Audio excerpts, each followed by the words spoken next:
How are you guys doing? Today is Friday, April 16th, 2021, out here in this quarantine. I'm James Sims, and for this episode of The Elite, we're going to review the Elite matchups and performances from yesterday, Thursday, April 15th, and of course, we're going to preview everything that's going on today as we navigate through the world of sports. There wasn't much that happened yesterday, so this is going to be a shorter than normal segment, but of course, we still got to power through. Starting off in Atlanta with the first primetime game of the night, the Atlanta Hawks, the holders of the fourth best record in the East, hosted the Milwaukee Bucks, the holders of the third best record in the East. In this matchup, the Bucks would beat the Hawks 120-109 after they outscored Atlanta by 12 in the first half. For the Atlanta Hawks in this matchup, their leading scorer will be their starting shooting guard, Bogdan Bogdanovic, who finished with 28 points, 6 rebounds, and 7 assists in 38 minutes, as he shot 10 for 20 from the field, 6 for 12 from 3, and a perfect 2 for 2 from the line. And alongside him in the starting lineup, the Atlanta Hawks' elite starting point guard, Trae Young, out of Oklahoma, would finish with 15 points, 2 rebounds, 9 assists, and 6 steals in 37 minutes as he shot 3 for 17 from the field and a perfect 9 for 9 from the foul line. For the Milwaukee Bucks in this matchup, their leading scorer would be their starting point guard, Jrue Holiday, out of UCLA, who finished with 23 points and 7 assists in 34 minutes as he shot 9 for 17 from the field, 2 for 4 from 3, and 3 for 4 from the line. In his first game back from injury, their elite starting power forward, reigning back-to-back MVP, Giannis Antetokounmpo, would finish with 15 points, 5 rebounds, 2 assists, and 3 steals in 25 minutes as he shot 7 for 12 from the field, 1 for 2 from 3 from the three-point line. With this win, the Milwaukee Bucks are now 35-20. That is the third best record in the Eastern Conference. They have now won their last 3 games. They've now won 6 of their last 10. In the Eastern Conference playoff picture, they now sit 2 games behind the second place Brooklyn Nets, and they now sit 5.5 games ahead of the fourth place Atlanta Hawks and fifth place Boston Celtics, who are now tied with the Hawks. With this loss, like I just said, the Atlanta Hawks are now 30-26. That is the fourth best record in the Eastern Conference. They now have the same record as the Boston Celtics. With this loss, the Hawks have still won 7 of their last 10 games. In the playoff picture alongside the Boston Celtics, they sit 5.5 games behind the third place Milwaukee Bucks, and they sit a full game ahead of the sixth place New York Knicks. As the Atlanta Hawks trail the Philadelphia 76ers by 8.5 games in the conference, and the Bucks trail the Sixers by 3. Looking out to the other primetime game of the night, the Los Angeles Lakers, the defending NBA champs, hosted the Boston Celtics, and in this matchup, the Celtics would beat the Lakers 121-113. The Celtics would end up outscoring the Lakers by 13 in the first half to give them that momentum, and that would eventually give them the win at the end of the day. They're 30th on the season. They are the 5th team in the Eastern Conference to cross that threshold. For the Los Angeles Lakers in this matchup, their leading scorer will come off the bench as their shooting guard, Talen Horton-Tucker, would finish with 19 points, 6 rebounds, 7 assists, and 3 steals in 27 minutes as he shot 7 for 15 from the field and a perfect 5 for 5 from the foul line. For the Boston Celtics in this matchup, their all-star shooting guard, Jaylen Brown, would finish with 40 points, 9 rebounds, and 3 assists alongside 6 turnovers in 32 minutes as he shot 17 for 20 from the field, 3 for 5 from 3, and a perfect 3 for 3 from the foul line. Alongside him in the starting lineup, the Celtics' elite starting small forward out of Duke, Jason Tatum, would finish with 14 points, 5 rebounds, and 5 assists in 28 minutes as he shot 6 for 14 from the field and 2 for 5 from 3. And their elite starting point guard, Kemba Walker, would finish with 12 points, 2 rebounds, and 7 assists in 25 minutes as he shot 4 for 7 from the field, 2 for 3 from 3, and a perfect 2 for 2 from the line. With this win, the Boston Celtics are now 30-26. They are now tied with the Atlanta Hawks for the 4th best record in the Eastern Conference, as the Celtics have now won their last 5 games and 7 of their last 10. Alongside the Atlanta Hawks, they sit 5.5 games behind the third place Milwaukee Bucks, and they sit a game ahead of the 6th place New York Knicks as they trail the first place Philadelphia 76ers by 8.5 games in the conference. With this loss, the defending champions Los Angeles Lakers now hold the 5th best record in the Western Conference as they have only won 5 of their last 10 games, with this loss included in that 10. In the Western Conference playoff picture, they sit a game and a half behind the fourth place Denver Nuggets, and they sit 2 games ahead of the sixth place Portland Trailblazers as they currently trail the Utah Jazz by 7.5 games in the conference. Outside of the primetime matchups, jumping to Cleveland, the Cleveland Cavaliers hosted the Golden State Warriors, an opponent I think they're very familiar with. In this matchup, the Warriors would end up beating the Cavaliers 119-101. Big difference would come in the second quarter where they outscored the Cavs by 14 to gain the necessary momentum to win this game. For the Cavaliers in this matchup, their leading scorer would be their starting point guard, Colin Sexton, who finished with 30 points alongside 4 rebounds and 2 assists in 34 minutes as he shot 10 for 19 from the field, 3 for 5 from 3, and 7 for 10 from the foul line. And their starting point guard out of Vanderbilt, Darius Garland, would finish with 20 points and 7 assists alongside 5 personal fouls in 35 minutes as he shot 7 for 20 from the field and 4 for 5 from the foul line. For the Golden State Warriors, their leading scorer would be their goated starting point guard, Stephen Curry, who finished with 33 points, 4 rebounds, and 5 assists, as well as 2 blocks in 35 minutes as he shot 12 for 25 from the field, 4 for 13 from 3, and a perfect 5 for 5 from the foul line. Their starting small forward, former number 1 overall pick, Andrew Wiggins, would finish with 23 points and 6 rebounds and 6 assists in 34 minutes as he shot 9 for 16 from the field, 5 for 8 from 3 as well. And then off the bench for the Warriors, their small forward, Juan Toscano Anderson, would finish with 20 points and 7 rebounds in 31 minutes as he shot 8 for 9 from the field, 3 for 4 from 3, and 1 for 2 from the foul line. With this win, the Golden State Warriors are now 28-28. That is the 9th best record in the Western Conference as they have now won their last 4 games. They've won 6 of their last 10. They currently trail the 8th place Memphis Grizzlies by half a game outside of the Western Conference playoff picture, and they currently sit 13.5 games behind the first place Utah Jazz in the conference. With this loss, the Cleveland Cavaliers are now 20-35. That is the 3rd worst record in the Eastern Conference. They have now lost 7 of their last 10. They currently trail the 8th place Charlotte Hornets by 7.5 games outside of the playoff picture, as they currently trail the first place Philadelphia 76ers by 18 total games in the conference. Last but not least, jumping out to Phoenix, the Phoenix Suns hosted the Sacramento Kings, and they were able to beat the Kings 122-114, outscoring them by 7 in the fourth to pick up their 40th win of the season. They are the 2nd team in the NBA to cross that threshold, behind, of course, the Utah Jazz. For the Kings in this matchup, their starting point guard De'Aaron Fox would finish with 27 points and 8 assists in 40 minutes as he shot 11 for 21 from the field and 5 for 7 from the foul line. And their starting shooting guard Buddy Hield would finish with 24 points in 33 minutes as he shot 8 for 13 from the field, 5 for 10 from 3, and 3 for 5 from the foul line. For the Phoenix Suns in this matchup, their leading scorer will be their starting center, the number 1 overall pick from the 2018 draft, DeAndre Ayton, who finished with 26 points and 11 rebounds in 30 minutes as he shot 10 for 11 from the field and a perfect 6 for 6 from the foul line. The Suns' elite starting shooting guard, Devon Booker, would finish with 23 points, 3 rebounds, and 4 assists in 31 minutes as he shot 8 for 19 from the field, 3 for 10 from 3, and a perfect 4 for 4 from the line. And their elite starting point guard, Chris Paul, would finish with 13 points, 3 rebounds, 11 assists, and 3 steals in 30 minutes as CP3 shot 6 for 12 from the field and 1 for 4 from 3. With this win, the Phoenix Suns are now 40-15, holding the 2nd best record in the Western Conference and the 2nd best record in the NBA for that matter. They've won their last 4 games and 9 of their last 10 as they currently trail the first place Utah Jazz by a game, and they sit 2 games ahead of the 3rd place Los Angeles Clippers. And with this loss, the Sacramento Kings are now 22-34. That is the 4th worst record in the Western Conference.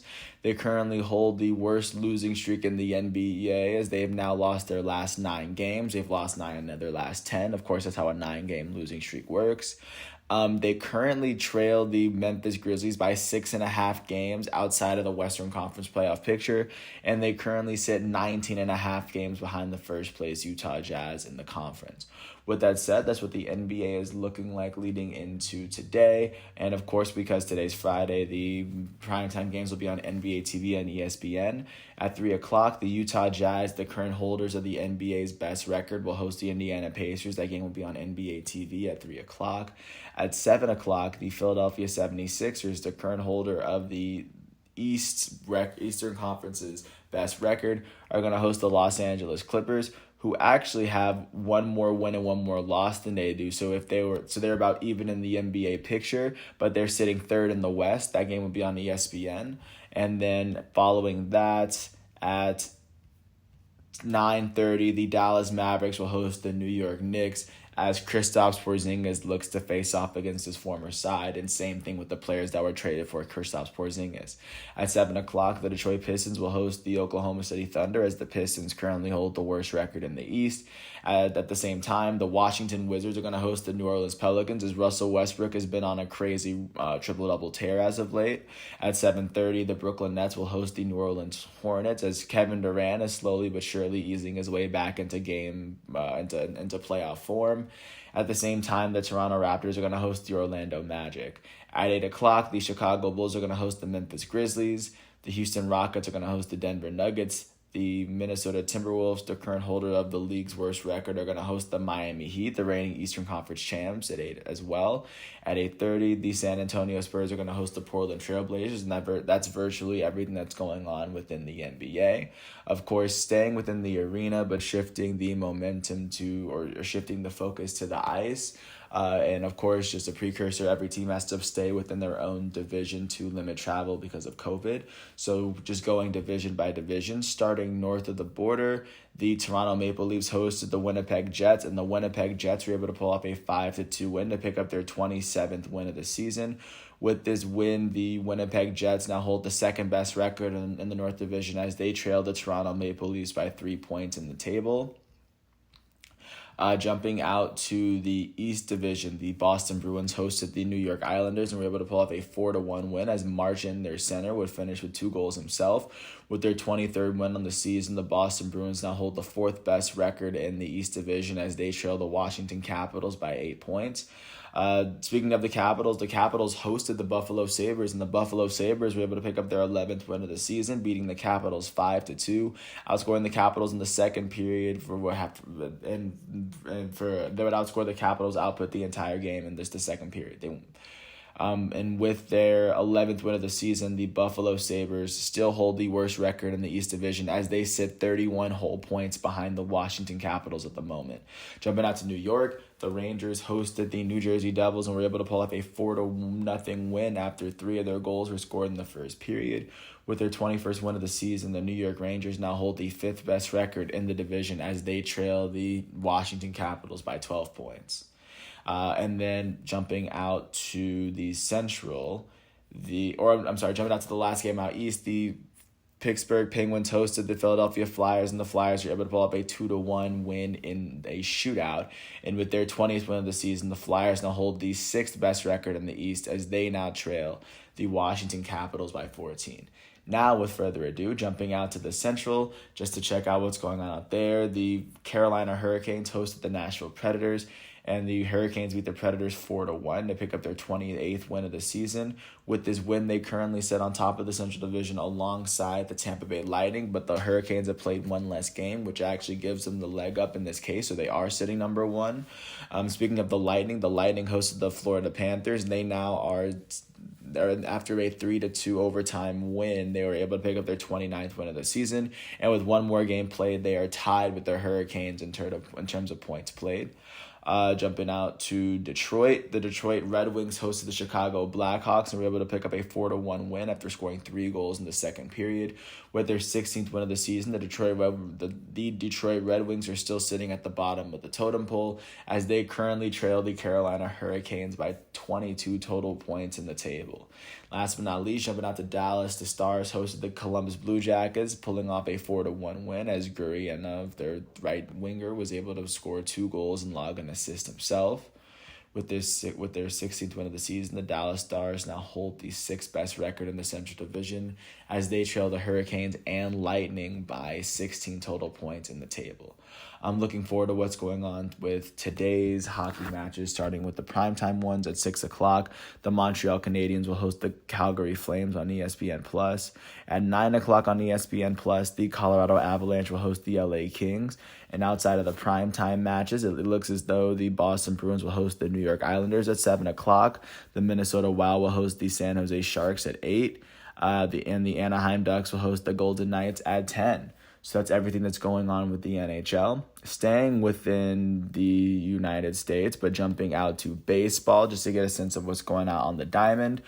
Jumping out to Atlanta for the first game of the night, the Atlanta Braves hosted the Miami Marlins, and in a game that went all the way down to the ninth inning, the Marlins would take a one-run run with they would go up by 1 run in the top of the ninth, going up 6-5, and then with the bases loaded, Dansby Swanson would end up walking the game off for the Atlanta Braves to give them their 5th win of the season.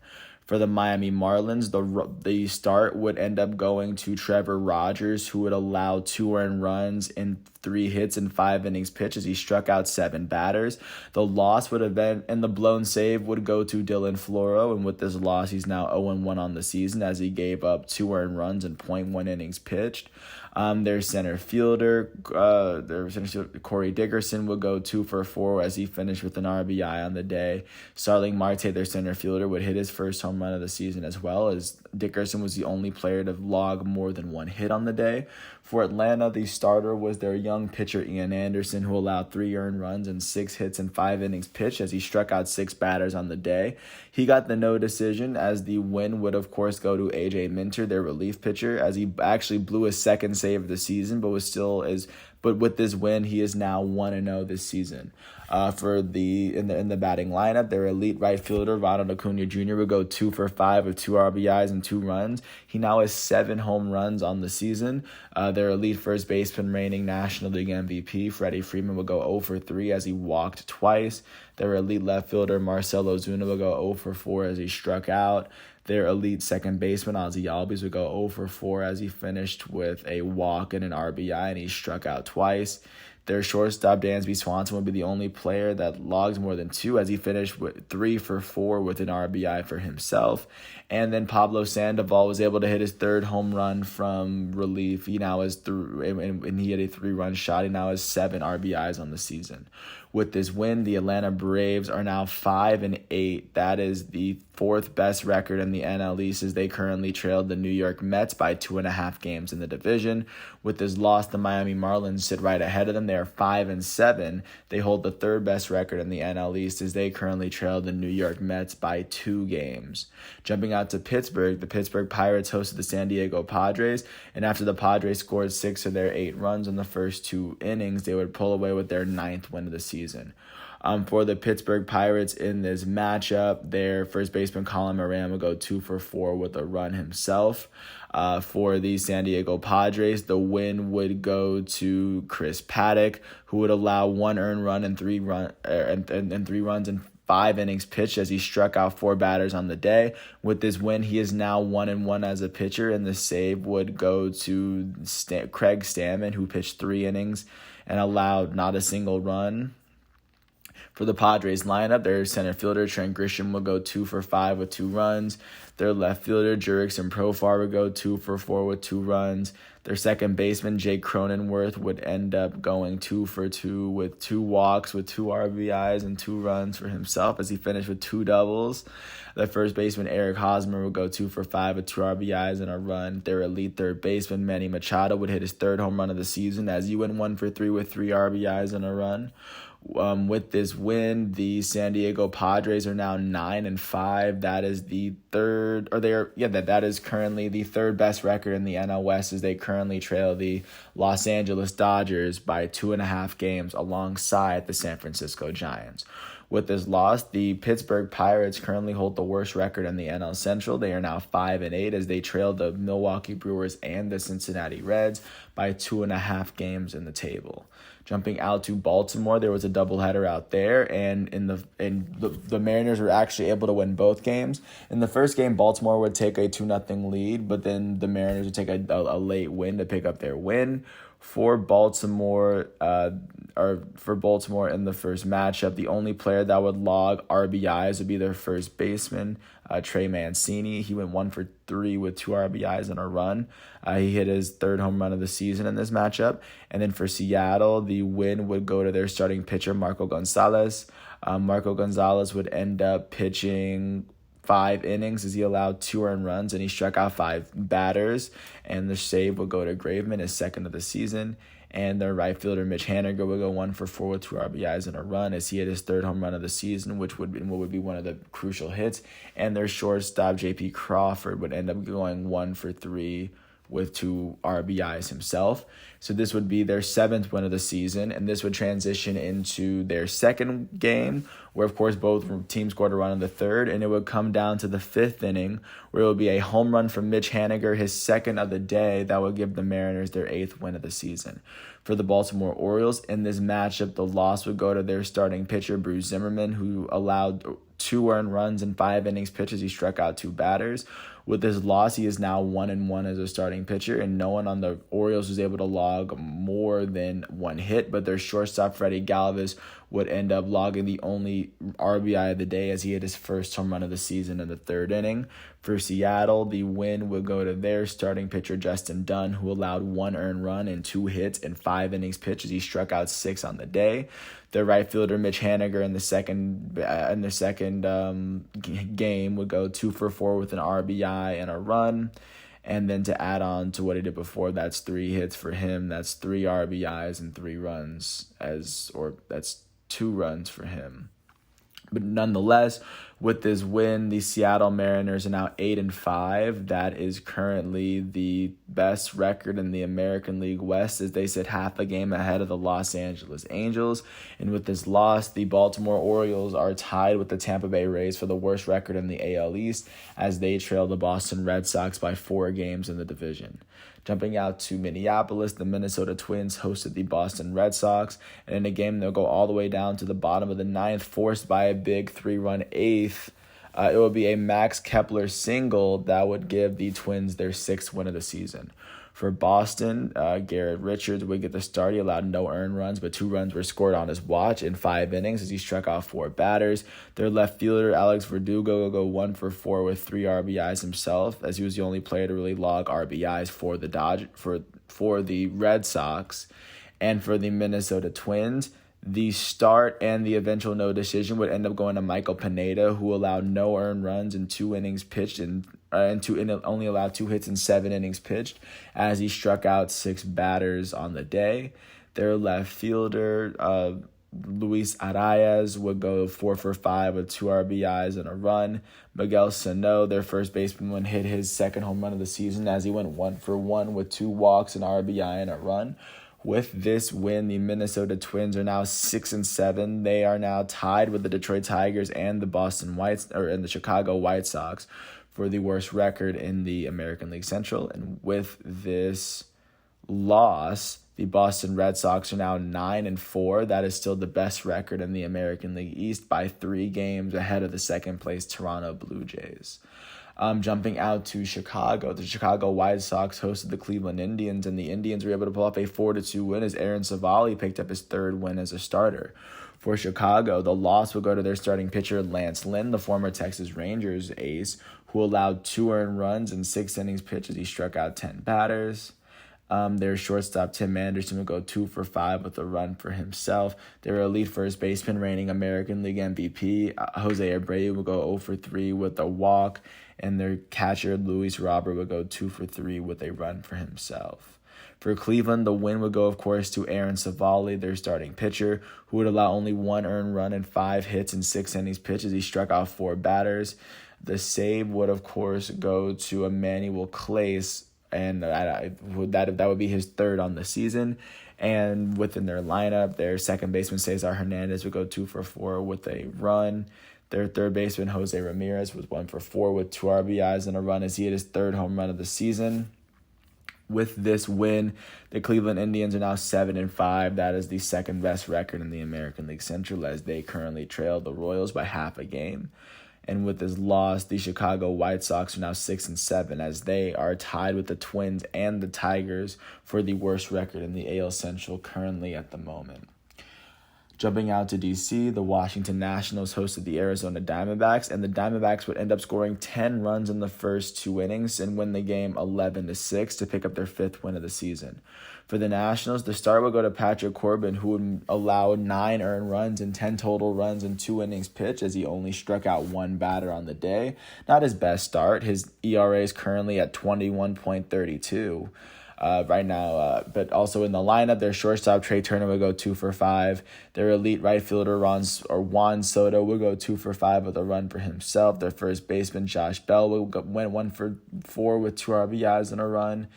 Their second baseman Josh Harrison would end up going 2 for 4 with 2 RBIs and a run. For the Arizona Diamondbacks, the first win of the season will go to Merrill Kelly, who allowed 6 earned runs in 6 innings pitched as he struck out 5 batters. But nonetheless, a win is a win. At the catcher position, Carson Kelly would finish 2 for 4 with an RBI and 2 runs.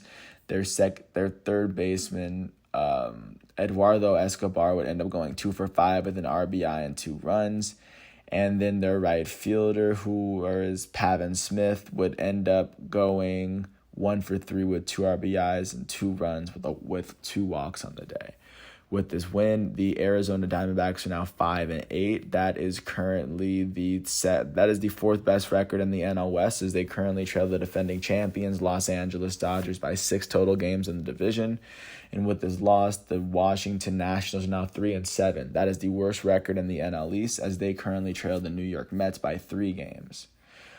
Looking out to Tampa Bay, the Tampa Bay Rays hosted the Texas Rangers, and the Rangers were able to pull off a 6-4 win in the 10th inning, thanks to a 2-run home run from Adolis Garcia. For the Rays in this matchup, the start would go to Rich Hill, and Rich Hill wouldn't even pitch through 5 innings. And the loss was picked up by Reed in relief. Their elite right fielder, Randy Rosarena, would go 0 for 4 as he walked. And one of the players that finished with 2 hits for the team was Mike Brousseau, who finished 2 for 5 with 2 RBIs and 2 runs himself. And for the Texas Rangers in this matchup, the start, of course, will go to Jordan Lyles, who allowed 3 earned runs in 5.1 innings pitched as he struck out 4 batters. Kennedy would pick up his 3rd save for the team. Their shortstop, Isaiah Kiner-Falefa, would go 2 for 5. And then their second baseman, Nick Solak, would end up going 3 for 5 with 2 RBIs and 2 runs, as he hit his 2nd home run of the season as well. Charlie Culberson would also hit his 2nd home run of the season as well, but it wasn't as big. He finished with 2 RBIs on the day. With this win, the Texas Rangers are now 6-7. That is the 4th. They're tied with the Oakland A's for the worst record in the American League West at the moment. And with this loss, the Tampa Bay Rays are now 5-8, as they are tied with the Baltimore Orioles for the worst record in the American League East. Jumping out to Kansas City, the Kansas City Royals hosted the Toronto Blue Jays and were able to pull up a 7-5 win, as 6 of their runs came in the 3rd and 4th inning. For the Blue Jays, the start and eventually the loss will go to Anthony Kay, who allowed 4 earned runs and not even 4 innings pitched. Their elite first baseman, Vladimir Guerrero Jr., would go 3 for 5 with an RBI and 2 runs as he hit his 3rd home run of the season, his longest of his career. And then their left fielder, Lourdes Gurriel Jr., would end up going 2 for 3 with a run for him, and Rowdy Tellez 2 for 4 with an RBI. And then for Kansas City, the starting pitcher, of course, would end up being Jacob Junis, who allowed 2 earned runs in 5 innings pitched as he struck out 6 batters on the day. Their designated hitter, Jorge Soler, would end up going 2 for 4 with a run on the day. And then their right fielder, Hunter Dozier, would go 2 for 4 with an RBI and a run for him. And then their third baseman, who is Hanser Alberto, would end up going 2 for 3 with an RBI and 2 runs. With this win, the Kansas City Royals are now 7-4. That is the best record in the American League Central. And with this loss, The Toronto Blue Jays are now 6-7. That is the second best record in the American League East, as they currently sit 3 games behind the Boston Red Sox. Jumping out to Oakland, the Oakland Athletics hosted the Detroit Tigers and were able to pull off an 8-4 win after scoring all their runs from the 3rd through 7th consecutively. For the Detroit Tigers in this matchup, the start and the eventual loss would go to Tariq Skubal, who would allow 1 earned run and see 2 runs happen in 4 innings pitches. He struck out 5 batters. Their left fielder, Nico Goodrum, would end up going 3-for-4 with an RBI and a run, and their shortstop, Willie Casher, would go 2-for-4 with 2 RBIs and a run. For the Oakland Athletics, their starting pitcher, Sean Manaea, would end up allowing only 2 earned runs and only 5 hits in 6 innings pitched, as he struck out 7 batters on the day, no strikeouts. Within their hitting lineup, their second baseman, Jetty Lowry, would end up going 2-for-4 with an RBI and a run. Their elite third baseman, Matt Chapman, would go 1-for-5 with 2 RBIs for himself. And with this win, the Oakland Athletics are now tied with the Texas Rangers for the worst record in the AL West. And with this loss, the Detroit Tigers are now 6-7, tied with the Minnesota Twins and the Chicago White Sox for the worst record in the American League Central. And last but not least, jumping out to Dodger Stadium, the reigning World Series champs hosted the Colorado Rockies, and after trailing 5-3 at one point, the Dodgers would actually turn it on, score 4 runs in the 7th inning, as it would end up being a 3-run home run from Max Muncy that put the Dodgers over the top to give them their 11th win of the season. For Colorado in this matchup, their starting pitcher would end up being Austin Gomber, who allowed 3 earned runs in 6 innings pitches. He struck out 7, but then the loss would come from Almonte, the very next pitcher. And their second baseman, Ryan McMahon, would end up going 2-for-4 with an RBI and 2 runs for him. And the right fielder, who was Jonathan Daza, would end up going 3-for-4 with an RBI himself. For the Los Angeles Dodgers, their starting pitcher was Julio Urias, who allowed 4 earned runs in 6 innings pitches. He struck out 6 batters. He didn't get the decision. The decision would, of course, go to Jimmy Nelson. With this win, Jimmy Nelson is now 1-1 as a relief pitcher. Their elite right fielder, Mookie Betts, would eventually wouldn't play in this game, but alongside him in the lineup, their third baseman, Justin Turner, would go 3-for-3 with 3 RBIs and 2 runs, as he hit his 4th home run, and Max Muncy hit his 3rd home run, as he went 1-for-3 with 3 RBIs and a run for himself. With this win, the defending champs, Los Angeles Dodgers, are now 11-2. That is the best record in the National League. They are the only team in the National League still, and the only team in the major leagues that still has a double-digit amount of wins at the moment. And with this loss, the Colorado Rockies are now 3-10. That is currently the worst record in the NL West, as they trail the Los Angeles Dodgers by 8 games. With that said, that is virtually everything that's going on with baseball at the moment. Last but not least, jumping out to see what's going on in the world of soccer. And of course, today is the opening day for the 2021 MLS season, which is going to be pretty big. I'm not going to try to follow it incredibly closely, but I will mention what happens in the games.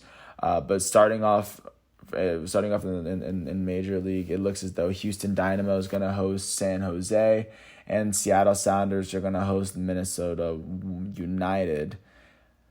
Outside of that game, in the Premier League, Tottenham Hotspur is going to face off against Everton. Tottenham and Everton are currently holding the 7th and 8th spots, and they're sitting 1 point apart from each other. And of course, they're as of right now, they're trying to compete for a Europa League spot. So a win is very crucial for either side right now. As a loss here could see them being eliminated from Champions League or Europa's League next year. But following that, out in the Bundesliga, RB Leipzig will host TSG Hoffenheim. They currently sit second in the RB Leipzig sits second behind Bayern Munich in the table by 5, so a win here could be very important for them. In France, Lille will face Montpellier at 3 o'clock. Lille is important because in Ligue 1 they actually they sit 3 points over PSG. So of course a win here would be very vital, very important. But that's everything that's going on today. I want to thank everyone once again for listening to all 35 minutes of this piece. I hope all is well, and I will catch you tomorrow, Saturday, April 17th, once everything's done. Thanks once again for listening to my piece. Peace out, and I'll catch you tomorrow.